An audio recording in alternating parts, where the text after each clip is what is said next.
When you're fighting, it just depends on how hard they go or who they're facing. When you're training, it just depends on your fight camp or the place you're training at.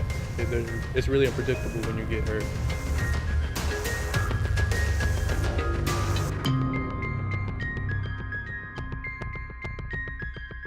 MMA stands for mixed martial arts, and it's a full contact sport in which you try to defeat your opponent through a knockout, through a submission. I started MMA because when I was smaller, I moved to a new school and I was bullied a lot because I was a new kid and because I was Hispanic.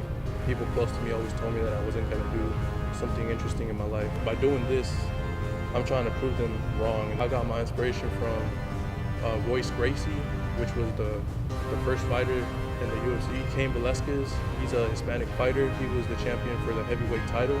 And Anderson Silva, because I just like his style of being on the ground. I've been training for about 2.5 years. I've had a bruised rib. I've had just bruises. I've been kneed in the head. Just minor stuff. Just worry. When we're sparring, we use headgear, a mouthpiece, hand wraps, 16-ounce gloves, shin guards, and that's about it. You can't kick to the groin. You can't neck strike. You can't hit somebody's spine. You can't hit the back of the head. Any type of move to the back of the head is disqualification or you lose points. And you can't 12-6. You can't knee a grounded opponent, and you cannot kick a grounded opponent. Stand up is when you're striking an opponent while you're standing up. A clinch is when you get really up close with an opponent and you put your hands behind their head when you're on the ground.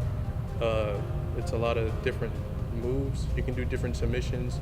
The simplest submissions are usually the best because they're quick to get to. I feel like I'm more of a stand-up person, and then it will follow up with clinch, and then like what I'm least good at, it would be ground game. When you fight, you really don't get money at first. You just kind of fight just to get rep. I would like to pursue it as a career, but if it doesn't go that far, then I would just do it as a side thing, just go to tournaments or fights. So I just want to keep training until I feel ready for a fight. When you first fight, there's different rules that apply. You wear shin guards and headgear, and you wear bigger gloves. But as you fight more, they start taking the restrictions off of you. So I go to school, and I go to my job, and then I'll go to the gym for 2 or 1 hour. I don't let schoolwork come into my work or my work come into my training. I just keep it all organized.